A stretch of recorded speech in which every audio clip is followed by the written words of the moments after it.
Hey guys, today I'm going to be sowing some seeds. The background to this is that I sowed my midsummer seeds a few weeks ago and they went into the mini temporary greenhouses. Well, Storm Betty came through a few days ago and this is what happened.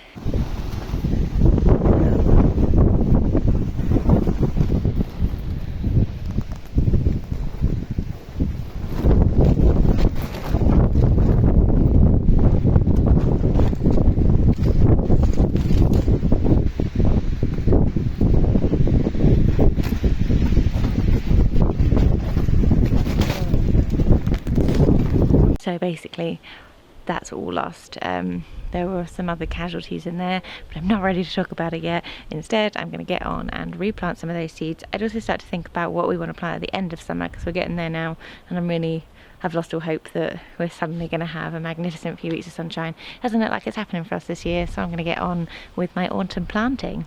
And I'll talk you through what I'm thinking about sowing now and then in through the next few weeks as well. The upside of our terrible summer, it's not actually getting very hot out here. We're barely pushing 18 degrees highs in the daytime, which is what, I don't know, like 65. So it's not really too hot to be sowing any kind of seeds outside. So I've been able to use the cold frames outside to start seeds with no problem whatsoever. My salad greens are still doing fine, so I'll just keep succession sowing everything that I have been doing so far, and we'll start to think about what we're going to overwinter. Okay, so what I'm going to do today is re-sow the things that got blown into the wind, some of which probably are a bit late now, but I got seeds, so I'm going to put some stuff in and see how it goes. But I've also got some new things that I think will actually be really cool to start. I've got it organised up here. This section here is all, hey Jessie, is all brassicas, so I'm going to pop in some more cauliflower and some more curly kale, and maybe some mini cabbage seeds, just to see if I've got enough time for them to get to a reasonable size before the winter hits. New things I've not done yet are some kohlrabi. Never grown it before, but I think now is the time for that, so we'll pop some of those in and see. And also this broccoletto, which is a rab, so they're supposed to be really fast maturing, so we might even still get to crop these this season. But again, I've never tried them before, so I'm going to bung them in and see how we go. Then moving on to this section is all my sort of salad greens and things like that. I'm going to put some more spinach. You learn on my onions? She's learning on my onions. I'm going to put some more spinach in, because as I say, it's not that hot, so I'm just going to bung it in and see what happens. But I've also got some other bits and bobs, some different salads, some giant winter spinach. I might start some more beetroot. I'll Derek say that outside, but otherwise just I've been keeping a steady succession of lettuce, and we've had plenty of greens all through the season so far, so let it continue. I'm also going to put some overwintering spring onions in. Oh, these ones, I got this variety of onion, which is a Tonda Masona. Sorry if I'm not saying that right, but these were specifically said to be a good overwintering onion to sow now for a nice early harvest. So we're going to get some of those in, because I'm really happy with how the onions did. So hopefully it's not too wet a winter and the overwintered onions will do okay. But then I figure if they don't do great over winter and it does get too soggy, well, I'll start some more in the spring and there's no harm done, because it's a lot of seeds. I've also got some shallot seeds, which I think I'm going to bung in as well, same reason. I may be able to overwinter them, in which case great, I'll get an earlier harvest, and if I can't, I'll know by early spring as to whether or not this has worked, and if it hasn't, then I'll just start some more and that's fine. So I've got my tray, I've got my seeds, I've got my tags. So these have all been cut out from old yogurt pots, and this is just what I used to label my seedlings. It works really well, it's free. I will have to come up with a different solution in time, because I've started making my own yogurt now, which means I no longer buy the plastic pots that they come in.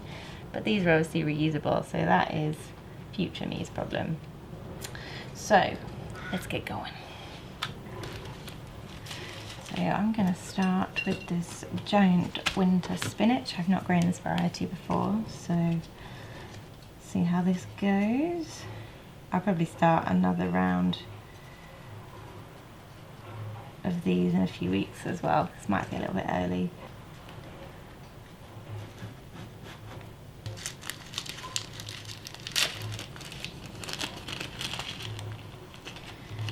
So I'll just pop I'll only leave these in the trays until they've got, you know, a couple of true leaves, and then I'll be transplanting them straight outside.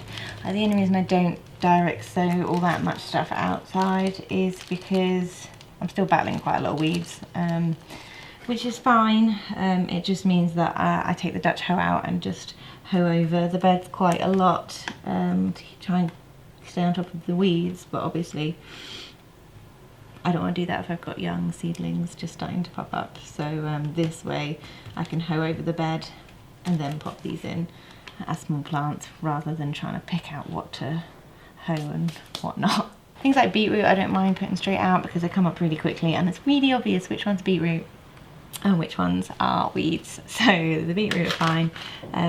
Carrots, struggling to germinate carrots. I always struggle to germinate carrots because they take a long time, and if I'm trying to hoe over the beds, then, you know, I have to leave them for a good couple of weeks after I put the carrot seeds in, and by which point it's getting quite weedy, and then I'm trying to get in there and hand weed, and then you realise you've pulled a tiny little carrot seedling. I know they want to be direct sown and not transplanted, so I don't know, I might try some carrots in a pot or something, because at least then it's not quite so weedy. For my last round I've got some autumn, what are they called? Some autumn King 2 carrot seeds, which I might see how they go, which is a bit late on those, but I've been putting carrot seeds in all season, and I've had one single carrot successfully cropped so far. There's more growing out there, but you know, I'll put some more seeds in and see how it goes. Right, what am I going to put alongside this spinach here? I reckon just some of these mixed lettuce, because they've gone down very well so far. I might pop some more perpetual spinach in. I've actually been really chuffed with the perpetual spinach. I like it to cook with.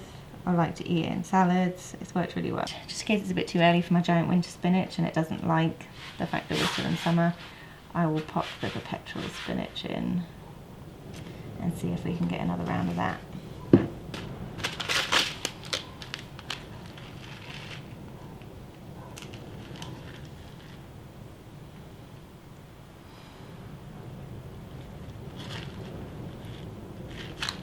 So perpetual spinach is not actually spinach, it's a chard, but that's what makes it a bit hardier to the warm weather, and it doesn't bulk quite so easily.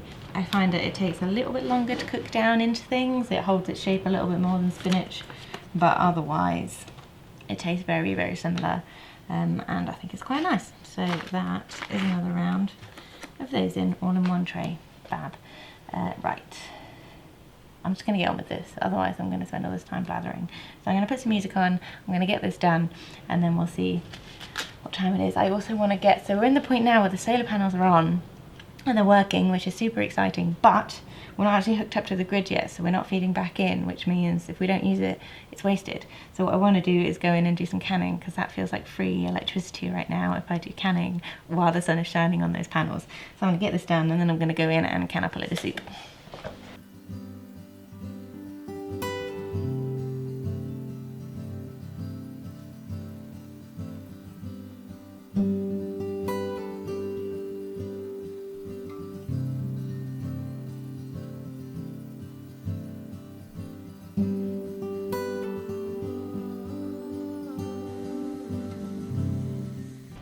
So there we go, there's a good number of things sown for today. You might notice that I do quite a small number of things. I'm trying to get in the habit of sowing a small number of seeds per variety, and either doing a lot of succession sowing so that we get a harvest little and often through the season, or if I'm going to do a big sowing day, I'll do multiple varieties that mature at different rates, and that way we can keep harvesting fresh. There's a swift nest in the tack room again, so every time the mama flies in they all go nuts.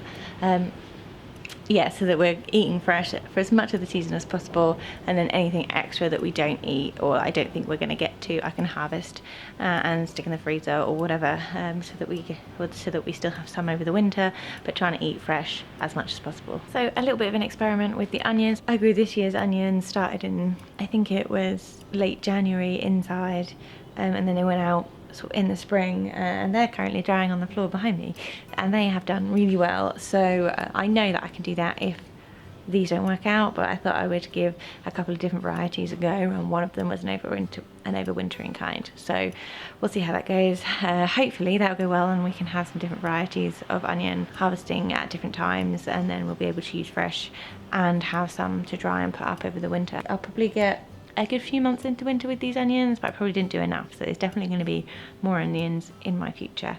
We'll see how the shallots go as well, and hopefully this whole set of seeds does better than the last set.